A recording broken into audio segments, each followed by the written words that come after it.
नमस्कार सभी को।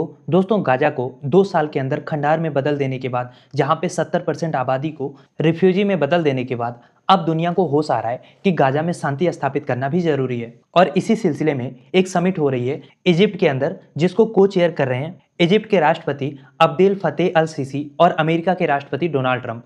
इसमें 20 से अधिक देशों के प्रमुख नेताओं को शामिल किया गया है, जिसमें यूरोप, खाड़ी देश, एशिया और संयुक्त राष्ट्र के शीर्ष अधिकारियों की भी मौजूदगी रहेगी।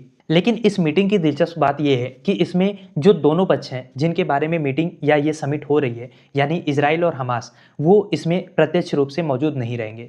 डोनाल्ड ट्रंप की टीम ने 20 पॉइंट का पीस फ्रेमवर्क तैयार किया है, जिसे हमास और इजराइल दोनों को प्रस्ताव के रूप में भेजा गया है। इस फ्रेमवर्क में सीज फायर, प्रिजनर का एक्सचेंज, गाजा का रिकंस्ट्रक्शन और गवर्नेंस का रोड मैप जैसी इंपॉर्टेंट बातें शामिल हैं। हालांकि जैसा मैंने आपको बताया, इसमें ना तो हमास पार्टिसिपेट कर रहा है, ना तो इजराइल के शामिल होने की अभी तक कोई कंफर्मेशन आई है। हमास का कहना यह है कि हम शांति के तो पक्षधर हैं, लेकिन जो आप चाहते हो कि हम अपना हथियार सरेंडर कर दें, ये तो होने से रहा। तो अब देखना यह है कि ये पीस डील आगे बढ़ती कैसे है। और इस समिट में प्रधानमंत्री मोदी जी को भी आधिकारिक तौर पे आमंत्रण भेजा गया है, लेकिन रिपोर्ट्स जो सामने आ रही हैं उसके मुताबिक मोदी जी खुद इसमें भाग लेने नहीं जाएंगे, बल्कि भारत के विदेश राज्य मंत्री कीर्तिवर्धन सिंह देश का प्रतिनिधित्व करेंगे।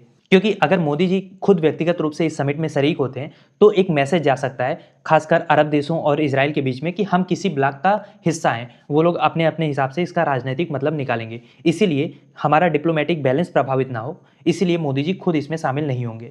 और अगर हम इस समिट के नतीजे की बात करें तो अभी के लिए ये समिट एक तरीके से टेस्टिंग फेज है, क्योंकि अगर शॉर्ट टर्म में सीज फायर लागू भी हो जाता है तो गाजा की स्थिति सुधरने के लिए उस सीज फायर को लंबे समय तक या लॉन्ग टर्म में मेंटेन रहना ही होगा।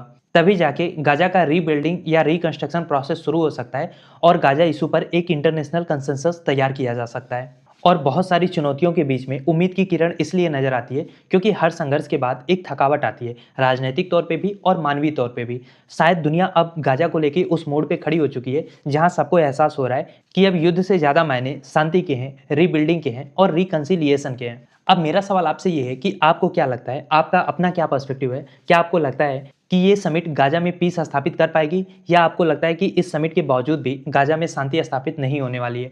क्या सोचते हैं आप इस बारे में? लिखिए अपनी राय कमेंट बॉक्स में। और इस टॉपिक का कंप्लीट वीडियो आप डायरेक्टली चैनल पे भी जाके देख सकते हैं।